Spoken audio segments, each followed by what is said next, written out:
Merci de prendre le rendez-vous de l'actualité sur Speed Lane TV. Mesdames et messieurs, bonsoir et bienvenue dans ce journal. Dans les titres de l'actualité, les femmes parlementaires se sont rendues sur les nouveaux sites marchands modernisés pour échanger avec les commerçants, une démarche qui leur a permis d'apprécier les avancées sur le terrain et de cerner les défis restants. Le 23 mai 2025 a marqué les 4 ans du second quinquennat du président Patrice Talon. Alors que ce mandat suit son cours, ses actions continuent de faire réagir. Des citoyens du département du Mono ont livré leurs impressions sur le bilan à mi-parcours du chef de l'État. C'est à suivre dans ce journal. Au cœur de l'actualité internationale, plus d'1 an après le début de la guerre civile qui a ravagé le pays, les autorités soudanaises annoncent une étape symbolique dans leur stratégie de reconstruction, la réouverture des universités dans la capitale, Khartoum.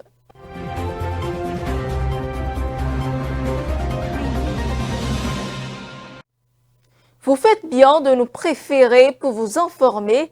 À Nati Tengou, les femmes parlementaires sont allées à la rencontre des commerçants sur les nouveaux sites marchands modernisés par le gouvernement béninois. Objectif, évaluer les avancées et identifier les défis encore présents sur le terrain. Suivons quelques impressions à l'issue de la rencontre. Et nous avons vu que les femmes sont très contentes de ce que le président Patrice Talon a fait, parce que beaucoup d'entre elles ont dit que c'était des problèmes avant et maintenant elles sont à l'aise.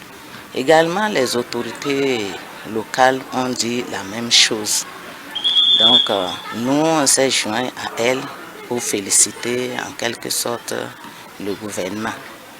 Mais ce que nous avons compris, c'est que en même temps que les femmes sont contentes du joyau, elles ont aussi exprimé d'autres petits soucis, si on peut le dire ainsi. Parce qu'elles parlent de la cherté des boutiques, elles parlent aussi de la non-implication dans le fonctionnement. Également, même le maire aussi l'a dit. Et nous avons un peu compris que semble que l'ANAGEM est en train de gérer sans l'implication des femmes, alors que c'est elles qui sont dans le marché. Et c'est sur le territoire de Nati Tengou, au moins les acteurs de la commune devaient être un peu impliqués. L'œuvre est salutaire. Les femmes du marché ont apprécié le joyau qui leur a été donné. De la mairie, en passant par la NAGEM même, qui trouve que c'est un truc assez intéressant pour que les femmes puissent avoir de meilleures conditions de travail en revenant aux femmes elles-mêmes. Elles ont tellement apprécié vu que le marché tel que construit leur a permis d'avoir un cadre, un environnement sain, un environnement de travail qui est hors pair. Ce n'est pas de nos habitudes d'avoir des marchés propres, d'avoir des marchés qui sont tout pavés, d'avoir des marchés où chacun est dans son casier, chacun a son espace dans lequel il exerce pleinement ses activités. Ce qui a un peu été l'élément qui a achoppé, c'est comment est-ce que la collaboration entre la mairie, la NAGEM et les femmes du marché se fait dans une meilleure ambiance. Aujourd'hui, on a l'impression que la NAGEM, à elle seule, à l'exercice du pouvoir sur la gestion du marché. Mais le marché est d'abord sociologique et sur une infrastructure telle que celle-là, sociologique, il faut prendre en compte les réalités du milieu, il faut prendre en compte les desiderata des bénéficiaires que sont la mairie et les femmes elles-mêmes. Donc je pense que nous avons fortement échangé avec ces différents acteurs et nous leur avons fait des recommandations dans le sens de la concertation. Nous venons de finir la séance d'échange par rapport au marché avec les femmes de Nati Tengou. Elles ont presque les mêmes préoccupations que la mairie. Ce matin, ce que nous avons écouté, elles ont vraiment apprécié le joyau qu'elles ont reçu parce que pour elles, c'est le plus grand marché, qu'elles le disent, du Bénin. Et en plus de ça, elles ont fait constater que c'est seulement à Nati Tengou que nous avons eu un marché en deux temps où ils ont prévu quand même un standing pour les artisans. Donc vraiment, elles ont apprécié. Et à côté de ça, il faut dire qu'elles ont émis des doléances, des recommandations et qui ont trait vraiment au coût des boutiques parce qu'elles ont dit que la vie coûte cher actuellement et le coût des boutiques, elles voudraient vraiment que ce soit une doléance que nous allons porter pour que ce coût-là soit revu à la baisse. Également, en ce qui concerne l'organisation, elles ont voulu qu'il y ait quand même une synergie dans cette gestion, une synergie entre les femmes responsables du marché et la NAGEM. Et à la fin, nous avons prévu un comité composé de la NAGEM, de quelques acteurs de la mairie et quelques acteurs au niveau des femmes et également au niveau des élus que nous sommes. C'était le 23 mai 2025 que le chef de l'État, Patrice Talon, a bouclé les 4 ans de son second quinquennat. Un quinquennat qui suit son cours et dont les actions ne laissent pas indifférents les compatriotes entre attentes pour les uns et satisfaction totale pour les autres. Quelques citoyens du département du Mono croisent ici leur regard sur le bilan à mi-parcours du chantre de la rupture. Ils sont au micro de Raphaël Sourin et Innocent Zokbo. Je salue la vision de développement du président Patrice Talon, notamment à travers les réformes structurelles et les investissements dans les infrastructures. Son action a permis une modernisation visible de l'administration, les routes, l'éducation, la santé et le tourisme. Les résultats sont concrets et montrent une volonté de transformation durable du pays. Nous avons actuellement l'hôpital le Chic, fait de Vaudouindé. Ça fait une grande joie pour le pays parce que les gens quittent ailleurs. Ceux qui ne connaissent pas le Bénin, et à cause de cette fête, ils viennent. Et ça fait que notre pays est connu sur le plan international. Sur le plan du mieux-être, du bien-être, se nourrir, ça pose problème. Allez dans le marché, tout coûte excessivement cher. Ça, c'est sur le plan des besoins fondamentaux. Et quand je vais sur le plan de se soigner, aller dans les hôpitaux, les gens ne trouvent pas d'argent pour s'acheter les médicaments prescrits. Je prends l'éducation. Ça, la première des choses, n'a qu'à revenir sur la question de l'éducation, rouvrir les écoles normales. Sur le plan économique, notre richesse, c'est le parmi à eu. Mais il veut les donner échange, le coton s'est ajouté. Mais ça, c'est la culture industrielle. Il faut d'abord régler la question d'autosuffisance alimentaire. Là où je voudrais surtout m'accentuer, c'est sur le plan social. Vous auriez appris avec nous, quand le président avait gagné son second mandat, il avait dit à Porto Novo qu'il fera de son mandat, je crois, hautement social. Je crois, j'ai entendu ça là. Hautement social, où en sommes-nous? Si vous nous posez la question, c'est qu'aujourd'hui, les Béninois ont trop faim. Vous voyez, c'est difficile. Vous voyez, le travail est précaire. Aujourd'hui, la jeunesse ne sait plus à quel point se vouer. L'autre chose, c'est le code électoral. Ce que nous aurions souhaité était que le président d'abord fasse le dialogue avec la classe politique. Il a innové dans ce que nous appelons le système partisan. Les clans qu'on avait fait dans le passé. Je suis un tel, ça n'a conduit le pays à rien. Mais Talon a réussi à regrouper tout le monde. Aujourd'hui, on peut dire qu'on est en 2 blocs. J'ai fait 35 ans à Cotonou. Je vais aujourd'hui, je me pose la question. Je vais à tel endroit où passer. je ne me retrouve pas. On a des voies de passage. Cotonou est devenu un vaste chantier. Qu'on l'aime ou qu'on ne l'aime pas, c'est bon. Aujourd'hui, vous ne pouvez plus voler des parcelles des gens. Tout est en règle. Vous voulez acheter de parcelles, il y a ce qu'on appelle les conditions à remplir. Tout est cadré. Éducation, avant que j'aille en retraite, il y avait des problèmes. Les enseignants, des grèves par ici, par là. C'est pas fini les grèves. Allez leur dire, Talon a réussi. Talon est un visionnaire. Dans un tout autre registre, à présent, le Moyen-Orient est actuellement le théâtre d'un conflit grandissant qui détériore fortement la situation sécuritaire de la région.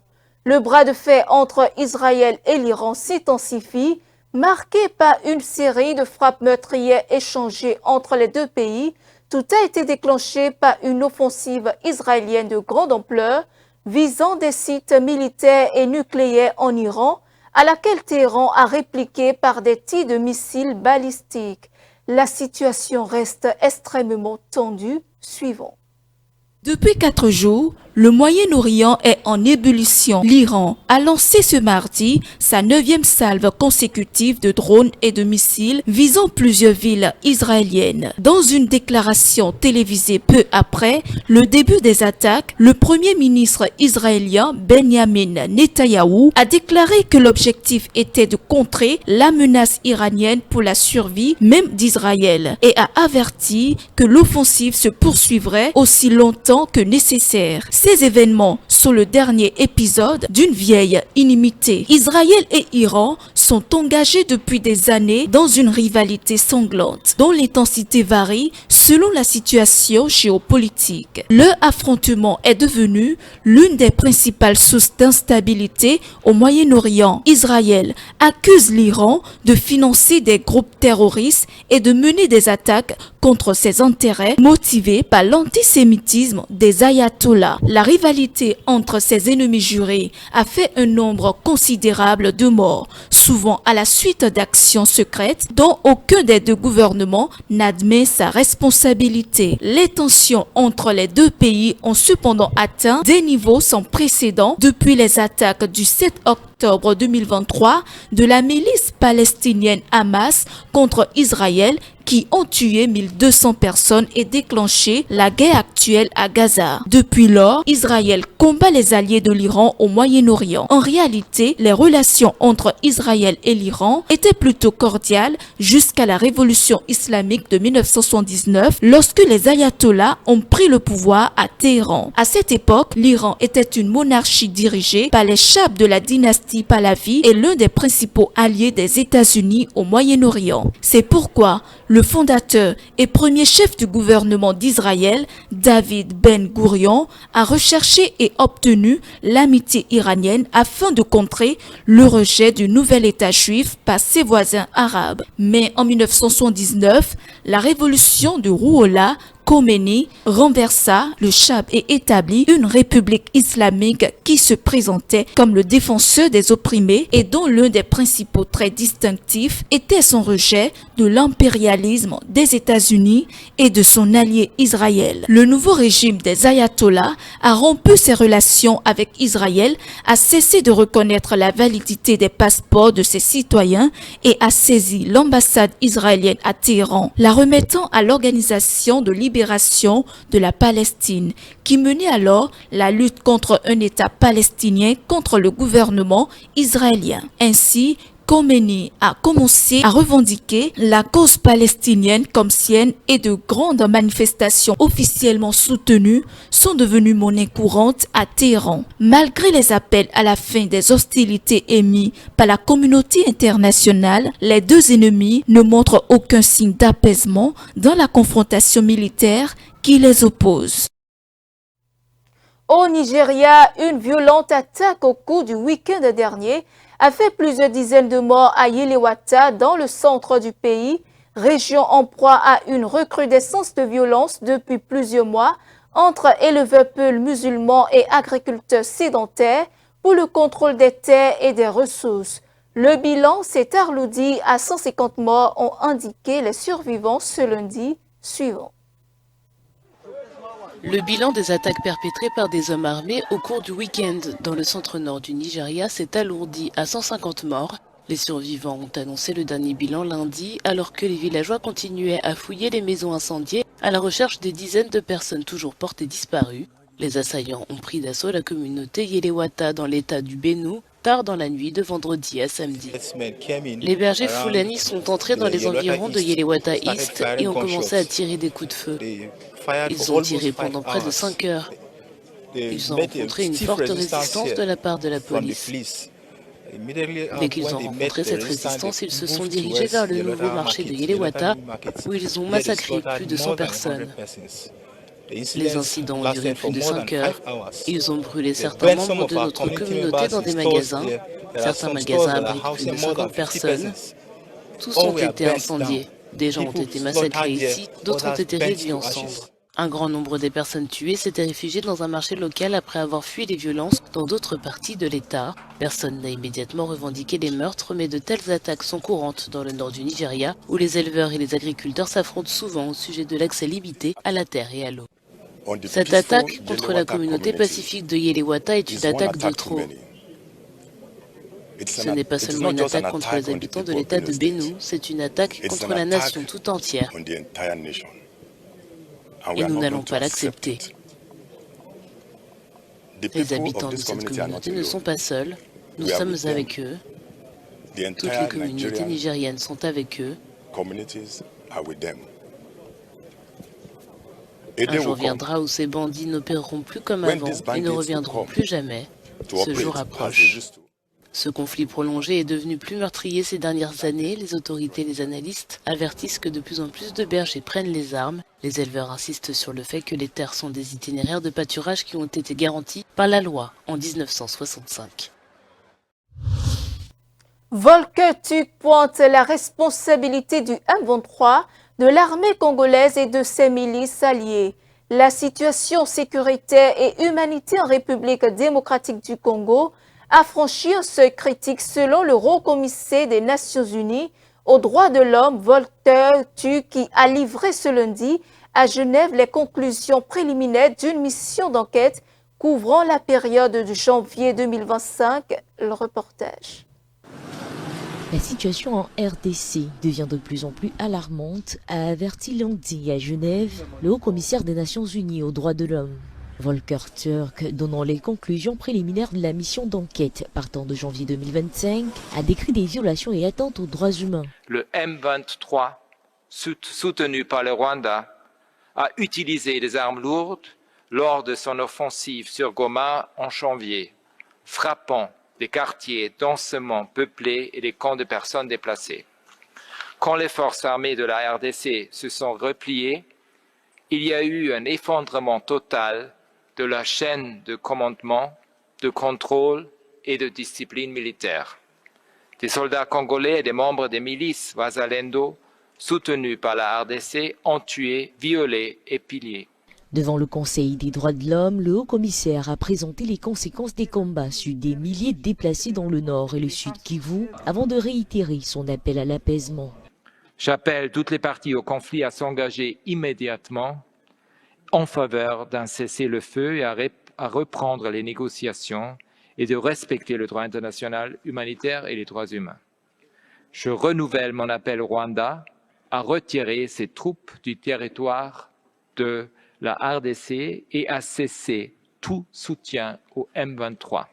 En attendant la présentation du rapport général prévu au mois de septembre prochain, le Bureau des droits de l'homme poursuit son enquête sur d'autres violations présumées, dont plusieurs pourraient constituer des crimes de guerre. Au Soudan, le Premier ministre Kamil El Taïb Idriss a ordonné au ministère de l'Enseignement supérieur et de la Recherche scientifique de faciliter la réouverture des universités dans la capitale Khartoum.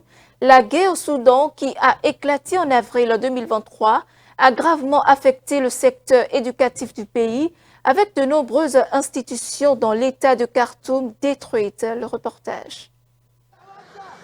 Au Soudan, où la guerre a gravement frappé l'éducation, les autorités annoncent la réouverture progressive des universités de Khartoum. Le Premier ministre, Kamil El-Taïb Idriss, a ordonné l'évaluation des dégâts et la réhabilitation des bâtiments détruits. De nombreux établissements de l'État de Khartoum ont été rendus inutilisables depuis le début de la guerre en avril 2023. Amphithéâtres éventrés, centres de recherche pillés, campus désertés, le système universitaire est à reconstruire. Le gouvernement prévoit une réforme des contenus éducatifs afin de promouvoir l'unité nationale et rejeter les discours de haine. Le Centre national des programmes éducatifs, lui, est chargé d'intégrer ces valeurs dans les cours du primaire au supérieur. La reprise des cours universitaires sans date précise est considérée comme une étape essentielle du redressement national. Notons qu'en mars dernier, l'armée a repris Khartoum et l'aéroport international, mais la lutte perdure dans l'Ouest avec plus de 24 000 morts et 13 millions de déplacés. Donald Trump a confirmé ce mardi qu'il allait prolonger une fois encore le délai imposé à ByteDance, la maison mère chinoise de TikTok, pour céder les actifs américains de l'application de partage de vidéos. Cette nouvelle extension viserait à éviter une interdiction imminente sur le sol américain.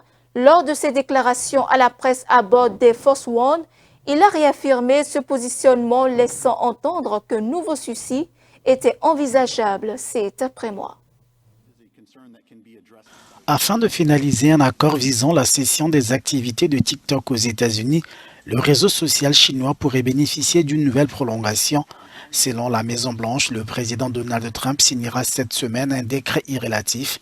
Le texte doit porter sur une prolongation de 90 jours. Donald Trump prévoit de convertir TikTok en une nouvelle entreprise à capitaux américains. Pour le locataire de la Maison-Blanche, la transaction permettra aux Américains d'utiliser TikTok avec l'assurance que leurs données sont sûres et sécurisées. Trump attend désormais le feu vert de son homologue chinois. Alors qu'un accord était à portée de main, Pékin avait rétropédalé après les droits de douane imposés par le président américain. Depuis qu'il a rejoint TikTok l'année dernière, Trump a accumulé plus de 15 millions d'abonnés et attribue à cette plateforme le mérite de l'avoir aidé à gagner du terrain auprès des jeunes électeurs. Et c'est la fin de ce journal. Merci de nous avoir suivis. Suivez-nous en continu sur speedlinetv.bj/live et sur nos différents canaux digitaux Facebook et YouTube.